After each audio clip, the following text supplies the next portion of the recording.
नमस्कार दोस्तों, मैं राम भगत नेगी किन्नौर से आपके समक्ष जागो किन्नौर वासियों। ये हमारा एक एपिसोड है नो मीन्स नो। अ, इसे हम आज से चला रहे हैं। ये हमारा प्रयास रहेगा कि ये एपिसोड जो है किन्नौर के प्रभावित क्षेत्रों के लिए हम चलाते रहेंगे, चाहे वो हमारा लोअर बेल्ट हो या फिर अपर बेल्ट हो। इस एपिसोड से जुड़ने के लिए आप सभी का आभार प्रकट करते हैं और इस एपिसोड को चलाए रखने के लिए अगर आपके जो प्रभावित क्षेत्र आते हैं, उन सभी के वहाँ के जितने भी प्रतिनिधि होंगे, पंचायत प्रतिनिधि या फिर गाँव वाले, तो उनके लिए हम ये एपिसोड चलाएँगे आपके आदेशानुसार। हमारा मकसद है कि किन्नौर में जो परियोजनाएँ चली है और उन परियोजनाओं से कितना लाभान्वित हम हुए हैं, क्या हमारा किन्नौर उन परियोजना से लाभ ले रहा है? क्या हमारा किन्नौर के लिए वो परियोजनाएँ जो है दिन-रात काम कर रही है? ऐसे बहुत सारी हम इसमें विषय में रखेंगे। तो जागो किन्नौर नो मीन्स नो का हमारा मकसद है प्रभावित क्षेत्रों के लिए काम करना।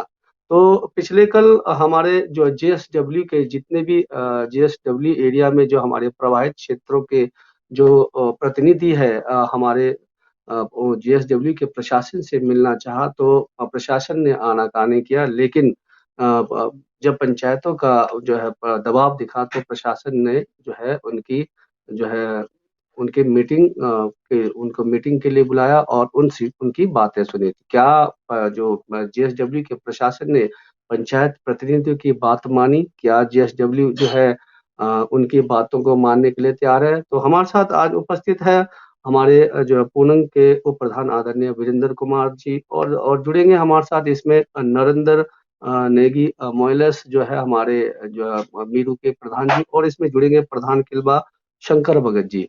फिलहाल अभी हमारे साथ जुड़े हैं आदरणीय वीरेंद्र कुमार जी। तो जानेंगे कि जेएसडब्ल्यू के पास जो कई सालों से जो है जेएसडब्ल्यू के पास ये जाते आ रहे हैं, जो इनका विजन रहा है अस्पतालों को लेकर, स्कूलों को लेकर, सीवरेज प्लांट जो वहाँ खुले में चल रहा है उसको लेकर, और हथकरघा पर जो एक रोजगार चलाया जा रहा है उसको लेकर, और अन्य इनकम के स्रोत कंपनियां जो अर्जित कर रही है उसको लेकर। तो सीआरएस का और लाड़ा के बातों को लेकर आखिर जो कंपनियां किन्नौर में प्रभावित क्षेत्रों के लिए क्या कर रही है। तो चलिए, तो हम मिलते हैं हमारे आज के एपिसोड में अतिथि महोदय हमारे वीरेंद्र कुमार से, और जानेंगे कि ब्रिगेडियर जो वहाँ के प्रशासन अधिकारी है, ब्रिगेडियर से वो मिले थे, तो ब्रिगेडियर ने क्या जो है सांकेतिक जो है किन्नौर वासियों को दिया है? क्या कंपनी सक्षम है? क्या कंपनी करने वाली है काम को, या फिर पंचायत प्रतिनिधि सिर्फ जाते रहेंगे, मिलते रहेंगे, या उनकी बातों को सुनेगी?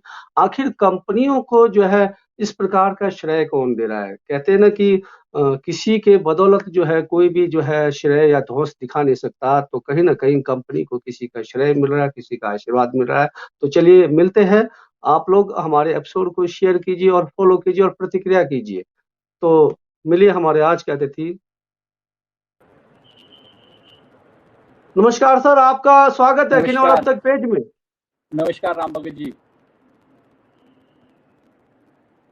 सर, वीरेंद्र सर, आप हर मुद्दों को लेकर, सामाजिक गतिविधियों को लेकर और जो है किन्नौर के जनहित को लेकर, जो हमारी इफेक्टेड पंचायत है, 21 पंचायतें आती है, उन विषयों को लेकर आप बार-बार जो है कंपनी प्रशासन से मिलते आ रहे हो। पिछले कल भी आप कंपनी प्रशासन से मिलने के लिए गए, तो विजन क्या रहा? क्या परेशानियाँ हैं आप लोगों को, पंचायत प्रतिनिधियों को कंपनियों से? तो आप थोड़ा-सा विस्तार से बताएँ, अगर मिले तो क्या-क्या उनकी प्रतिक्रिया आई है? ज़रूर बताएँ। राम भगत जी, मैं सबसे पहले तो आपका धन्यवाद करना चाहता हूँ जो आपने मुझे अपने पेज पर बुलाया और जो है मुझे अपनी बात रखने का मौका दिया। तो साथ ही सभी मैं दर्शकों का भी धन्यवाद करना चाहता हूँ जो हम मुझे देख रहे हैं। तो सबसे पहले जो हमारा किन्नौर में नो मीन्स नो चला है, मुझे लगता है कि ये बहुत एक सही मुहिम चला है। नो मीन्स नो क्या होता है कि जब तक प्रोजेक्ट बनता नहीं है तब तक जो प्रोजेक्ट में हमारे हमें जो लाभ जो बोलते हैं ना, हमें जो हमारे लालच दिया जाता है प्रोजेक्टों द्वारा, तो जब इनके प्रोजेक्ट कंप्लीट हो जाते हैं उसके बाद जो हमारी जो मांगे होती है, जो हमारे को जो ये लालच देते हैं वो पूरी नहीं करते ये। हमारी मांगे होती है जो एमओयू के थ्रू जो हमारा जो भी साइन होता है, जो एमओयू बनता है, जो एमओयू ये लोग फुलफिल नहीं करते हैं। तो इसी रिगार्डिंग हमारे पीछे जो है काफी टाइम से आपको भी इस मामले इसमें पता होगा कि हम हॉस्पिटल को लेकर हमने मुख्यमंत्री को लिखा था पत्र लिखा था कि हमारे यहाँ पर इतना बढ़िया हॉस्पिटल है जहाँ पे डॉक्टर्स की कमी है।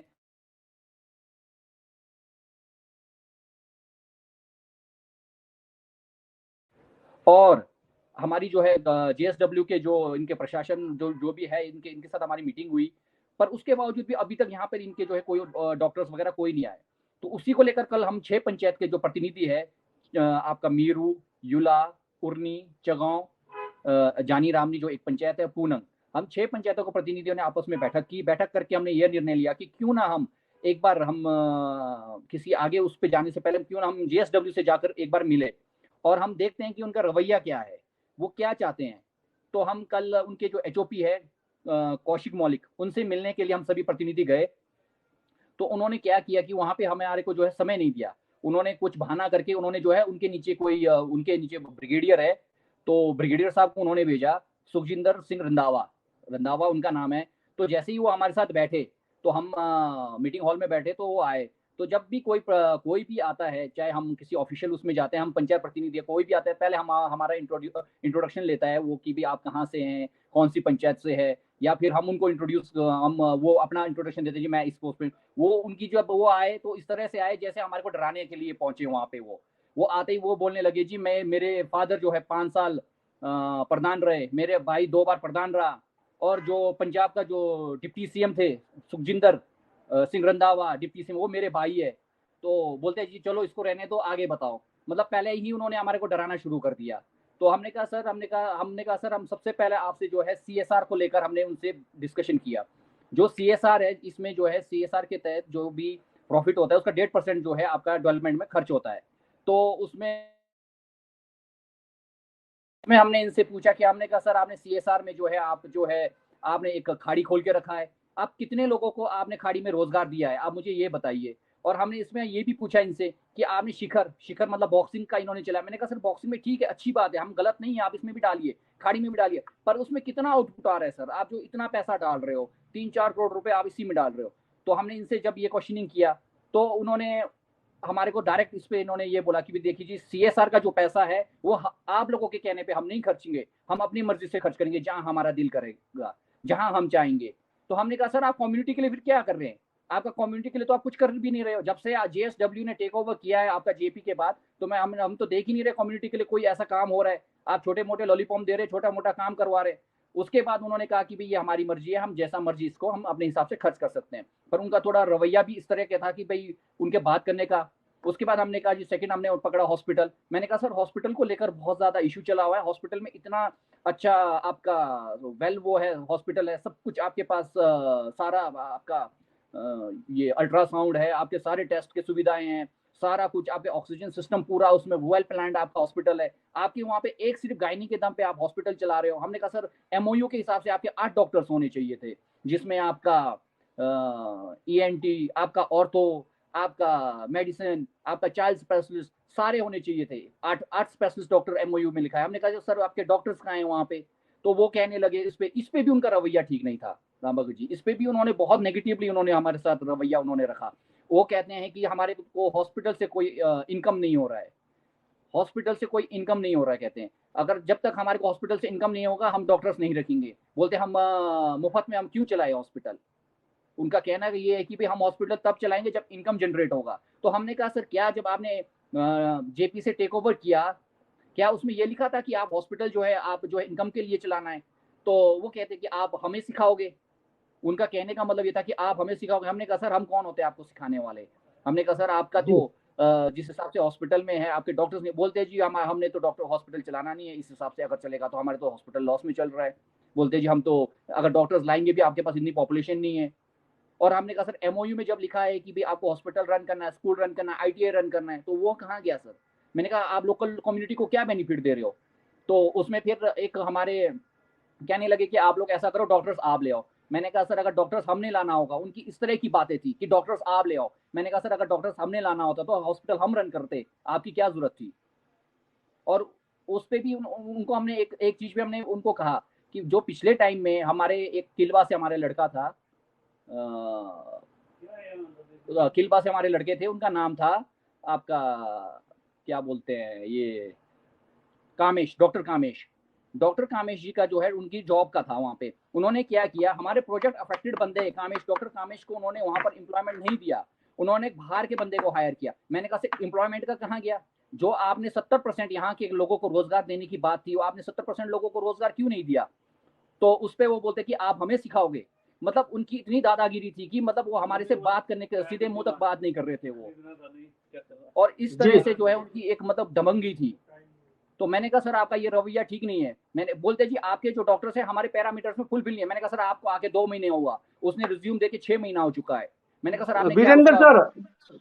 सर, हाँ जी। आप पहले भी जो है जेएसडब्ल्यू के प्रशासनों से मिले होंगे, तो पहले के अधिकारी और अभी के अधिकारी में कितना जो आप बता रहे कि दोष दिखाने वाले हैं, तो पहले भी तो आप जाते थे कि वो अधिकारी कैसे रहते थे, कैसे बर्ताव करते थे, इस पर थोड़ा सा प्रतिक्रिया करें। इनका सर रवैया हमेशा ऐसे रहता है। ये दो साल, 1 साल 2 साल के लिए आते हैं, जितने में इनको यहाँ पे समझ आता है प्रोजेक्ट का उतने में ये चले जाते हैं। ये हमारी क्या बात करेंगे? ये तो डीसी साहब को लेकर भी इनकी इस तरह की लैंग्वेज थी कि मतलब ये तो प्रशासन को भी कुछ नहीं समझते हैं। हमने तो कहा सर आप थोड़ा अपने लैंग्वेज को सुधारें। हमारे सारे पंचायत प्रतिनिधि थे, उनके सामने बोलते जी उसका फोन आया था, डीसी साहब को बोलते उसका फोन आया था। इनका इस तरह का इनका लैंग्वेज है, जो रंधावा है इसका इस तरह का लैंग्वेज है। ठीक है आर्मी में ब्रिगेडियर होंगे, हम उसकी रिस्पेक्ट करते हैं, पर आप एक निजी कंपनी में जब नौकरी कर रहे हो तो सर हम उसकी इज्जत तो फिर उस हिसाब से ही हम करेंगे जिस तरह उसका सामने से जवाब होगा। और आप एक चीज ये भी देखिए, मुझे बोलते हैं कि भाई तेरा पाला आर्मी वालों से नहीं पड़ा होगा। मतलब वो इस तरह की धमकियां दे रहे हैं। शोल्टू के अंदर बैठ के हमारी जमीन है, कोई पंजाब से जमीन लेके नहीं आए, हमने अपनी जमीन दी है उनको। और वो कहने जी लगे कि यार बोला आर्मी वाले से तेरे पाला। और हॉस्पिटल में हमारी एक लड़की थी पूनम से, नर्स थी, उसको इन्होंने उन्होंने क्या करके उसको जॉब से निकाला इन्होंने।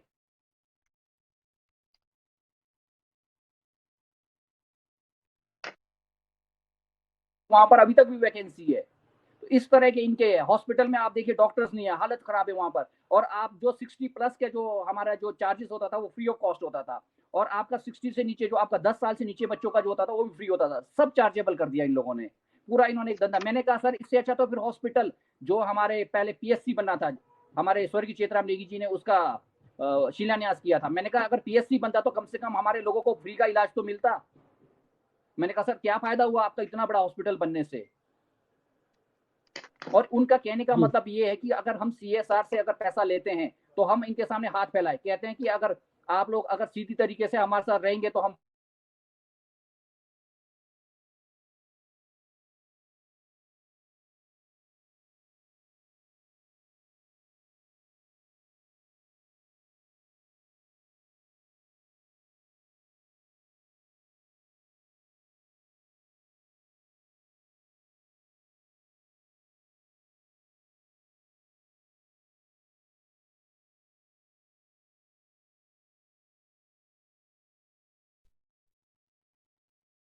हमारे साथ जुड़े हैं हमारे आज के अतिथि आदरणीय वीरेंद्र कुमार जी। तो आपने सुना कि किस प्रकार से वहाँ के ब्रिगेडियर है, जेएसडब्ल्यू के ब्रिगेडियर रंधवा साहिब।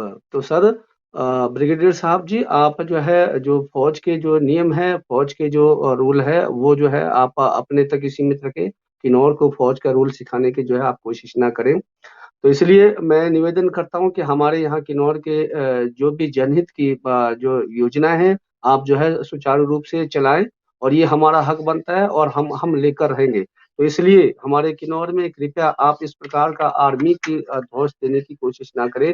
जो रूल बनता है, ये जनजातीय क्षेत्र है, यहाँ के अपने वाजिब उल और जो हकूक होते हैं, अपने जो कानून होते हैं, यहाँ पर हम अपनी मांगों को लेकर जो है हम कंपनी प्रशासन व उपायुक्त महोदय तक भी जा सकते हैं। तो चलिए, आपको समझ आएगी कि लेकिन वो अब किन्नौर नहीं रहा जो पहले आप जो है सोचते थे। अब किन्नौर बदल रहा है, किन्नौर के लोग बदल रहे हैं, किन्नौर की माताएं, महिलाएं, युवा, बच्चे बदल रहे हैं। तो इसलिए आपको जागना होगा और किन्नौर के हितों को लेकर काम करना पड़ेगा। तो चलिए, हमारे साथ जुड़े हैं आदरणीय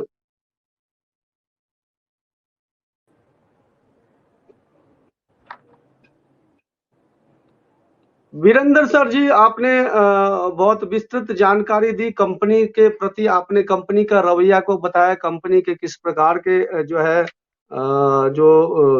कंपनी किस प्रकार से रवैया अपना रही है काफी सालों से। लेकिन अब किन्नौर जाग रहा है और किन्नौर जो है अब जो है झुकने वाला नहीं। लेकिन कहीं न कहीं इन कंपनियों को श्रेय मिल रहा है राजनीतिक दलों का या फिर किसी अन्य लोगों का। तो थोड़ा-सा आप उनके लिए भी चेतावनी देंगे? क्यों न कहीं न कहीं सर तो बिल्कुल राम भगत जी, पकड़ है। बिल्कुल जी। राम भगत जी, अभी हम सभी 6 पंचायतें, अभी तो हमारे पास हम 21 पंचायतें इसमें प्रोजेक्ट अफेक्टेड में आते हैं। हमें पता है कौन-कौन राजनीतिक दल इनको श्रेय दे रहे हैं। आने वाले समय में इसी साल चुनाव है, अगर हॉस्पिटल और सीएसआर का पैसा और स्कूल को लेकर अगर ये राजनीतिक दल अपनी रोटियां सेकते रहेंगे तो वही होगा जो पंजाब में हुआ। कहीं ना कहीं इनको भी उस चीज का खामियाजा भुगतना पड़ेगा। अपनी राजनीति के चक्करों में हमारे जो लोकल लोग हैं उनको कोई बेनिफिट नहीं मिल रहा है। जेएसडब्ल्यू के आने के बाद अगर मुझे कोई एक पंचायत मुझे अगर ये बता दे कि जेएसडब्ल्यू से हमें ये बेनिफिट हुआ तो मैं अपने अपने पद से भी इस्तीफा दे दूंगा। कोई इतना बेनिफिट अगर मिला हो तो सीएसआर क्या है, इन्होंने अपना एक इन्होंने बना के रखा हुआ है, अपना लेवल लगा रहे हैं उसमें, आपका जो इन्होंने खाड़ी खोल के रखा है अपना लेवल पे आप लोग प्रोडक्ट बेचे जा रहे हैं। ये लोग हमारे गांव में आए थे, लोग सोसाइटी रजिस्टर के लिए रजिस्ट्रेशन के लिए, देखिए हमने अपने खाड़ी के जो प्रोडक्ट बन रहे हैं हम उनको बेचना चाहते हैं। मैंने उस पर हमने ग्राम सभा में उसमें पूछा हम लोगों ने, मैंने कहा सर उसमें आप हमारे लोगों को कितना एम्प्लॉयमेंट दे रहे हैं, आप जो सोसाइटी रजिस्टर कर रहे हैं क्या उसमें हमारे लोग है, उसमें एम्प्लॉयमेंट के लिए क्या रखा है? सर हमारे कितने लोग बेरोजगार है, कोई उनके पास कोई कुछ नहीं था, कोई प्लान नहीं था। जी, हमारे साथ जुड़े हैं नरेंद्र जी, उनकी राय जानते हैं। नरेंद्र सर, आपको हमारी आवाज़ आ रही तो कृपया आप कैमरा को ऑन करें। नमस्कार सर। नरेंद्र सर, आपका स्वागत है किन्नौर अब तक पेज में। जी हमारी आवाज़ आपको नमस्कार आप सर, तक पहुंच रही है? एमसीएन पेज नमस्कार पर सर। जुड़ने के लिए धन्यवाद। जी सर। बहुत बहुत आभार, आप जुड़े पुनः दोबारा।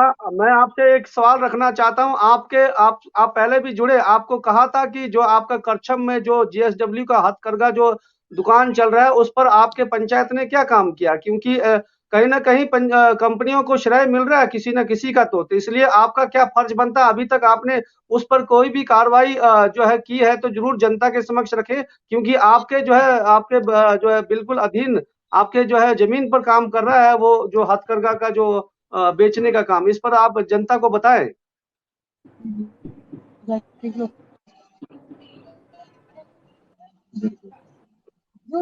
जी थोड़ा नेटवर्क की कुछ प्रॉब्लम है। जी, आपके नेटवर्क की इशू है, तो आप जहां नेटवर्क सही होगा तो वहां जुड़े। तो चलिए, मैं आपसे आपके पहले भी मैं हथकरघा जो उद्योग इन्होंने चलाया, व्यापार चलाया, इस पर हमने पहले भी एपिसोड चलाया था।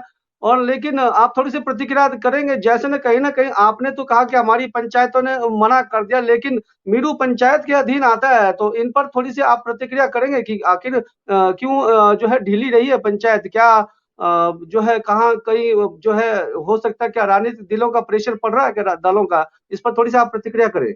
देखिए देखिए राम भगत जी, इसमें आपका चाहे आपका राजनीतिक है चाहे एडमिनिस्ट्रेशन है, कहीं ना कहीं अगर एक हमारा आम आदमी करछम के पास एनएच पे अगर एक दुकान लगा के एंक्रोच करके बैठेगा तो उसके ऊपर सख्त कार्रवाई करेगी प्रशासन। जेएसडब्ल्यू पे क्यों नहीं हो रहा है? कहीं ना कहीं हमारे एडमिनिस्ट्रेशन की भी कमी है, वो क्यों नहीं इस पे एक्शन ले रहे हैं? क्यों जरूरी नहीं है कि हम पंचायती ही इस पे एक्शन ले, एडमिनिस्ट्रेशन का भी बनता है। एनएच वाले क्या कर रहे हैं? क्या उन्होंने परमिट किया है? कहाँ ही ना कहीं मिली भगती है सर, क्यों नहीं हो रहा इस पे एक्शन? और आप एक चीज मुझे ये बताइए, आप बताइए कंपनी क्यों चला रही है हथकरघा, क्यों आप बेच रहे हैं? महिलाओं को कितना प्रॉफिट मिला मुझे बताइए, कितने महिलाओं को प्रॉफिट मिला? कंपनी का सीधा सा एक रूल है कि उन्होंने क्या करना है, उन्होंने वो काम करना है जिसमें इनको प्रॉफिट हो। अगर 3 करोड़ रुपए अगर ये कहीं खर्च कर रहे हैं तो 6 करोड़ रुपए इनको बेनिफिट होना चाहिए। लॉस में कोई काम नहीं कर रही है, आज करोड़ों रुपए दिन का ये प्रोजेक्ट में कमा रहे हैं। हमारे लोगों को क्या मिल रहा है उसके एवज में? कुछ नहीं मिल रहा है। कहीं ना कहीं बाद में एडमिनिस्ट्रेशन कहाँ पे आता है, या कोई राजनीतिक कि जी पंचायत नहीं कर रहे, सारा पंचायत का नहीं है सर, कहीं ना कहीं एडमिनिस्ट्रेशन को भी इस पे एक्शन करना पड़ेगा। जी, नरेंद्र जी जुड़े हमारे साथ। नरेंद्र सर, आपको हमारा आवाज आ रही है? बिल्कुल। जैसे कि आप लोग अपने हक हकूक के लिए जो है जीएसडब्ल्यू के साथ बार-बार जो है आप जो है प्रयास कर रहे हैं, उनके उनके साथ उनके पास जाकर अपने पंचायतों के लिए विकास के लिए आप जो है जा रहे हैं। तो लेकिन आपके आपके जो है ज़मीनी आपके छत के नीचे, आपके जो है चरणों के नीचे जो है फल फूल रहा है, वहाँ पर उद्योग जो हथकरघा उद्योग, इस पर आपकी पंचायत ने क्या काम किया? पहले भी हमने इस एपिसोड में रखा था, कहीं न कहीं जो है कोई न कोई तो श्रेय दे रहा है, तो क्या आपकी पंचायत श्रेय दे रही है या फिर किसी नेताओं का श्रेय मिल रहा है? सर, इसमें पंचायत का तो कोई श्रेय नहीं है, पहली बात तो। जहां तक सवाल है कि कंपनी का जो हमारे पंचायतों को, जो इफेक्टेड पंचायतों को सपोर्ट करने की, वो हमें यहाँ पे बिल्कुल नजर नहीं आ रहा है। जैसे हम गए थे इफेक्टेड पंचायत, 6 पंचायत निधि के लिए, हमें सुनने को मिल रहा है कि हम तो एक जनता के चुने हुए प्रतिनिधि है 5 साल 10 साल के लिए। यहाँ पे हमारे जो एडमिनिस्ट्रेशन के बॉस, डीसी साहब हमारे, उनके अलावा जो अन्य हमारे डिस्ट्रिक्ट के हेड होते हैं, उनका भी हमें देखने को मिल रहा है कि वैल्यू जीरो रखा गया है कंपनी द्वारा। वहाँ डीसी महोदय के लिए भी कोई इज्जत नहीं है, कुछ नहीं है कि नहीं है। तो हम सोचते हैं कि हमारे जो मुद्दे होते हैं, उन्हें तो वो अपने हिसाब से चलाना चाहते हैं। अगर अपने हिसाब से चले तो ठीक है, नहीं चलता है तो वो हमें बिल्कुल इग्नोर कर रहे हैं पंचायतों को, कि हम लोग कुछ नहीं कर सकते हैं। अगर करना चाहे तो उसे हमें आनाकानी करके उस बातों को दबाया जा रहा है। ये है जी।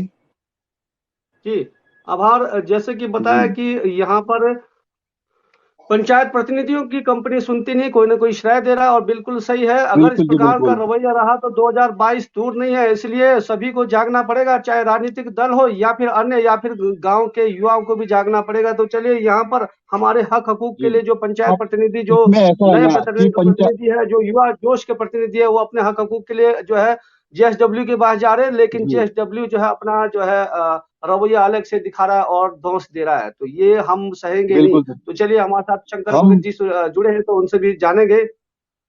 बिल्कुल सर। शंकर सर, आपका किन्नौर अब तक पेज में स्वागत है। आपको हमारी आवाज आए तो प्रतिक्रिया करें। नमस्कार सर, क्या हाल है रामू जी? बढ़िया सर, आप लोगों का छत्र छाया है और हम चाह रहे हैं कि हेलो। आप और हम सब मिलकर जो किन्नौर के अस्तित्व की लड़ाई लड़ते रहे।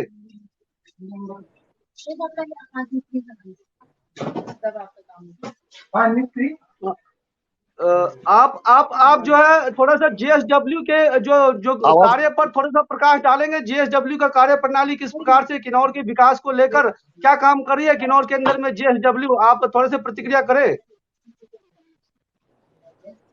सर, पहले तो मैं आपका धन्यवादी हूँ कि आपने मुझे लाइव दोबारा आपके चैनल के माध्यम से रूबरू होने का मौका दिया। मैं कहना चाहता हूँ, मैं अपने डेलीगेशन पंचायत के साथ मिला था जीएसडब्ल्यू के नुमाइंदों से। उसमें उनका प्रतिक्रिया तो मेरे लिए भी नकारात्मक रहा है।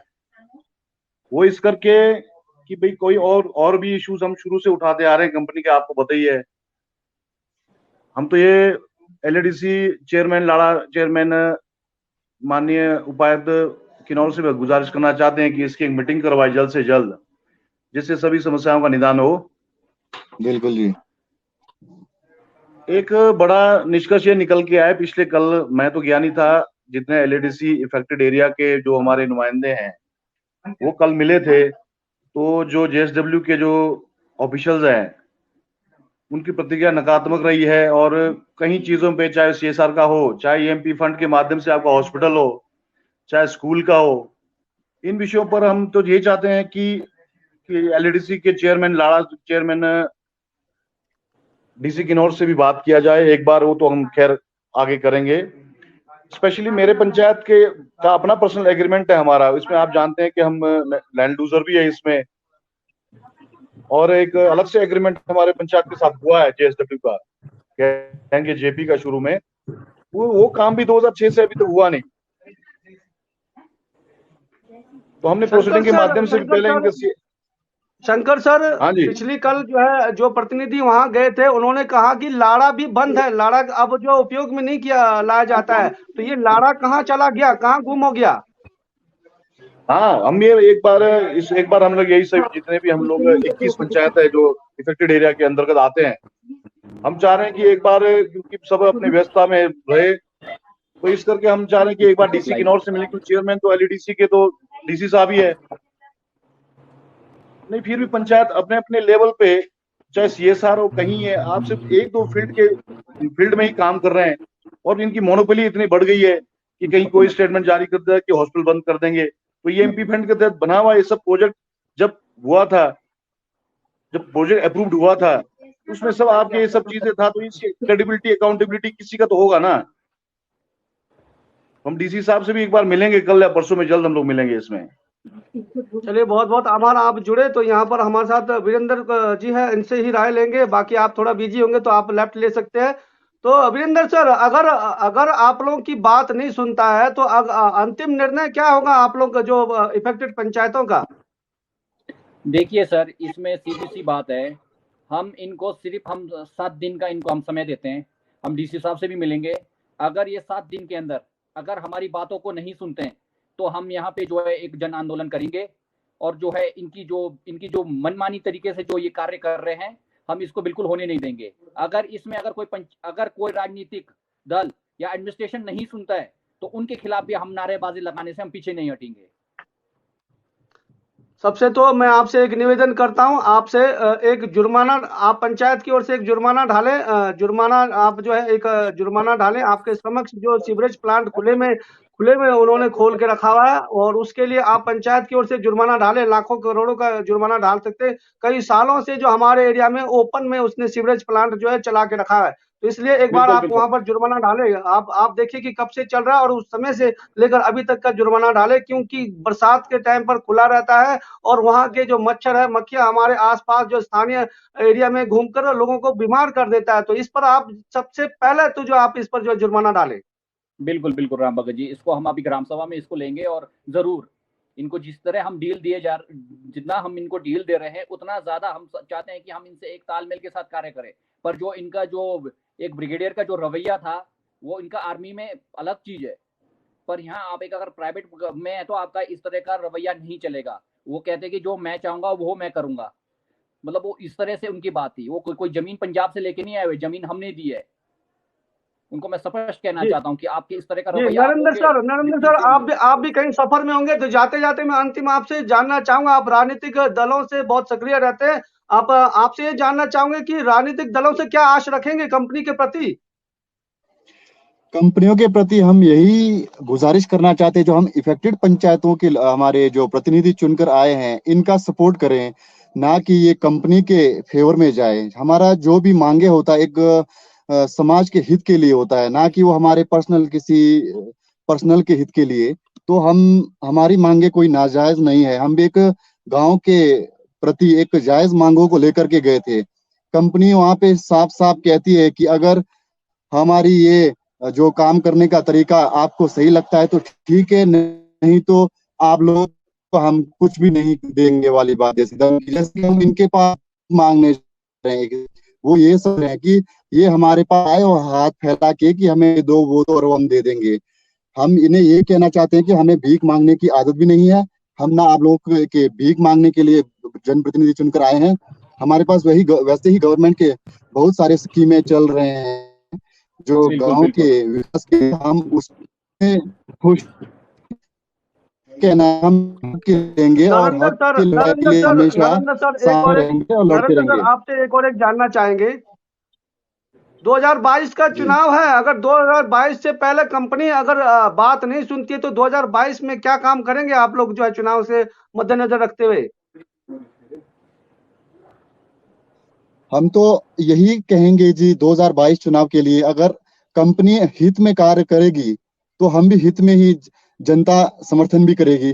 अगर नहीं करती है तो हम विरोध आंदोलन के साथ चुनावी दलों को यही कहेंगे कि जो यहाँ पे हमें सपोर्ट करेगा हम भी उन्हें सपोर्ट करेंगे जी, खुला समर्थन। बिल्कुल बिल्कुल जी, बिल्कुल। यहाँ पर प्रतिक्रिया आई है नरेंद्र जी का। अगर जो हमारे जो किन्नौर के जो जनप्रतिनिधि है, तो अगर अपने जो है वोट बैंक चाहते हैं, तो जल्द से जल्द जो हमारे जो विस्थापित जो जो जो प्रभावित क्षेत्र है और उनके हक हकूक के लिए कंपनी जो है एक दिशा निर्देश दे, अन्यथा 2022 के लिए खामियाजा भुगतने के लिए आप तैयार हैं। तो चलिए अंतिम जी सर। आप जो है अब हम जानेंगे हमारे वीरेंद्र जी से। तो नरेंद्र जी, आप जो है सफर में हो, आप जा सकते हो। आपके लिए जी जो है हम इतने ही समय है, और हम चाहेंगे कि 2022 आप लोग सोच समझ कर के लिए किन्नौर के लिए नेतृत्व करेंगे, और किन्नौर के हितों को देखकर नेतृत्व करेंगे, और समाज के हितों को देखकर जो आप नेतृत्व करेंगे। तो चलिए, तो आप जा सकते हैं। आपके लिए जो है समय जी सर, सीमा थैंक यू। हमने इतनी रखा था, क्योंकि आप सफर में हो। नमस्कार। जी सर। वीरेंद्र सर, आपसे थोड़ा बहुत और समय लेंगे। बहुत सारे जो है चीजों को आपने यहाँ पर जिक्र किया। अस्पतालों को लेकर, स्कूल को लेकर, सिविल प्लांट को लेकर, हथकरघा को लेकर, अन्य इनकम स्रोत को लेकर, और सीएसआर और लाड़ा को आदि। लेकिन लाड़ा तो कहा कि लाड़ा तो बंद है। तो फिर ये बंद कहाँ चला गया? किसकी झोली में चला गया लाड़ा? कहाँ रुक गया सर? इस पर थोड़ी सी आप प्रतिक्रिया करेंगे? सर इस अगर हम लाड़ा पे अगर हम बात करने लगे तो बहुत ज़्यादा इस पे हमारे को गहराई में जाना पड़ेगा। बट मैं इसमें एक ही प्रतिक्रिया दूँगा कि हम एक बार डीसी महोदय से मिलेंगे जिस हिसाब से, तो हम चाहेंगे कि जल्द से जल्द एक बार लाड़ा की मीटिंग हो। उसके बाद जो भी तथ्य होंगे, हम लाइव आपसे दोबारा जुड़ेंगे लाइव के माध्यम से। हम सारी बातों को हम जो है आपके सामने रखेंगे, क्योंकि लाड़े के जो चेयरमैन हैं, डीसी साहब है, उनसे हम बात करके जो भी इस खामियाँ हैं, जो भी इसकी कमियाँ रही, क्या कारण रहा, हम इन चीज़ों को जानना चाहते हैं। और यहाँ पे एक समस्या ये भी आ रही है कि जो लाड़ा का मीटिंग नहीं हो रहा है, अगर हमारा जो लाड़ा का चेयरमैन होता है वो आपका एमएलए होता है। एमएलए अब यहाँ थोड़ी राजनीति भी हो जाती है, तो इस वजह से जो है लाड़ा का जो चेयरमैन है डीसी साहब है। अब डीसी साहब पहले हमारे जब हम पहले डीसी साहब से मिले थे तो उनका वो ट्रांसफर हो गया। अभी हमारे दूसरे हमारे आबेद साहब आए हैं, काफी एनर्जेटिक है, काफी काम कर रहे हैं, हमारे हित में काफी काम कर रहे हैं। उनके लिए हमारी भी तरफ से रिगार्ड ऐसा नहीं, हमारे भी काम किए उन्होंने। तो अभी वो चेयरमैन है, अगर वो मीटिंग कराते उसके बाद जो भी होता है हम इसको आपके सामने बिल्कुल आपके समक्ष रखेंगे। अभी इसमें हमें भी इसमें काफी गहराई में हमें इसको जाना है, इसको स्टडी करना है, पिछले में क्या क्या कारण रहा और 2 साल से 3 साल से ये मीटिंग क्यों नहीं हो रहा है। जी, और राम भगत जी, एक चलिए चीज मैं जाते आपको जाते। इसमें ये भी स्पष्ट करना चाहता हूँ, एक चीज मैं आपको किन्नौर के लोगों को मैं ये संदेश देना चाहता हूँ कि जो नो मीन्स नो है वो बहुत सही है। कंपनियां आपको इस टाइम तो बहुत लोबन देगी, बट आने वाले समय में कहीं ना कहीं बोलते हैं ना, जो आखिरी व्यक्ति बैठा होता है ना, आखिरी व्यक्ति उस तक अगर सरकार कोई स्कीम चलाती है या कंपनी कोई स्कीम चलाती है तो आखिरी व्यक्ति तक भी वो चीज पहुंचना चाहिए। पर कंपनी प्रोजेक्ट सरकार का होता है आखिरी व्यक्ति तक, पर कंपनियां कभी नहीं होता है। कंपनियों में कभी उस आखिरी व्यक्ति तक नहीं पहुंचता है। जो गांव में हमारे जो गरीब लोग, हमारे कई ऐसे लोग हैं, हम भी हमारे तक वो चीज नहीं पहुंच पाती है। तो प्रोजेक्ट से कभी कभी किसी का भला नहीं हुआ है। हमेशा आज हम हाँ, भुगत रहे हैं, कल को आने वाले समय में किन्नौर के लोग भी इस चीज को भुगतेंगे। तो इसलिए अभी समय है, नो मीन्स नो का समर्थन कीजिए, जहां तक हो सके प्रोजेक्ट ना बने। राष्ट्रहित की बात है, अगर राष्ट्रहित की बात है तो अगर राष्ट्रहित की बात है तो सरकारें क्यों सोई है, क्यों प्रोजेक्टों को मनमानी करने दे रही है। सरकारों को भी जागना पड़ेगा। अगर राष्ट्रहित की बात है तो हर आदमी को फायदा मिलना चाहिए, रोजगार मिलना चाहिए, हॉस्पिटल मिलना चाहिए, एजुकेशन मिलना चाहिए। जिस चीज के लिए हम आज शहर से बाहर जा रहे हैं वो चीज कहाँ है। एक पंजाब से आता है एक फौजी, बोलता है मैं ब्रिगेडियर 3 लाख रुपए सैलरी लेता हूँ, हमें ये बोलता है, डीसी को तू करके बोलता है। उस आदमी की हम सुने, आर्मी में होंगे हम रिस्पेक्ट करते हैं उस चीज की, पर आप एक निजी कंपनी में आप बैठे हो तो उस आदमी की हम कभी अगर इस तरह के अगर शब्द होंगे तो हम उसका कड़ा विरोध करेंगे। और मैं ये बोल रहा हूँ कि अगर 7 दिन के अंदर इस पर कुछ नहीं होगा तो आने वाले 22 में सारे राजनीतिक दलों को खामियाजा भुगतना पड़ेगा। और मैं ये बता रहा हूँ कि सारे 21 पंचायत के प्रतिनिधि सारे इस टाइम जाग चुके हैं। ये मत सोचो कि भाई हम सोए हुए हैं। बहुत बहुत आभार। आपने कहा कि जो है पंजाब से आकर आपकी सैलरी भले 3 लाख हो, आप दोष नहीं दिखा सकते। तो किन्नौर की जनता के लिए ये आपके लिए भलाई है। तो इसलिए हमें जगाने की और हमें जो है जोश लाने का जो है गुनाह ना करे, अन्यथा आपको भुगतना पड़ेगा इसका हर्जाना। तो सर, मिलते हैं जल्दी। नमस्कार। नमस्कार राम भक्त जी, नमस्कार, बहुत बहुत धन्यवाद। जागो किन्नौर वासियों, नो मीन्स नो, ये हमारा एपिसोड आज था। और ये तत्कालीन अब हम जो प्रभावित क्षेत्रों के लिए एपिसोड चलाएंगे बीच बीच में। जहाँ जहाँ दिक्कतें आ रही है, जैसे अभी हमारा GSW में है, हो सकता है आगे टिडोंग हो गया, अन्य प्रोजेक्टों में क्या क्या लोगों के साथ जो है परेशानियां आ रही है, और हमारे पटेल कंपनी से क्या क्या परेशानियां आ रही है, जो भी हमारे 15-16 पंचायत जो कंपनियां चल रही है वहां पर क्या क्या जो है काम हो रहा है, क्या इसी प्रकार के GSW की तरह जो वहाँ रवैया जो है अपनाया जा रहा है। तो इसलिए किन्नौर वासियों जागो और जो है 9-9 का समर्थन कीजिए और किन्नौर में अन्य जो आने वाले प्रोजेक्ट का विरोध कीजिए। तो नमस्कार, मिलते हैं आज शाम को हरियाली और खुशहाली एपिसोड में। इस एपिसोड में हम आपको बताएंगे कि क्यों जो है ब्लड डोनेशन करना जरूरी है, और एक स्वस्थ आदमी कितने बार डोनेशन कर सकता है। तो इन्हीं चीजों को लेकर हम शाम को चर्चा करेंगे। तब तक के लिए नमस्कार, शुभ दिन।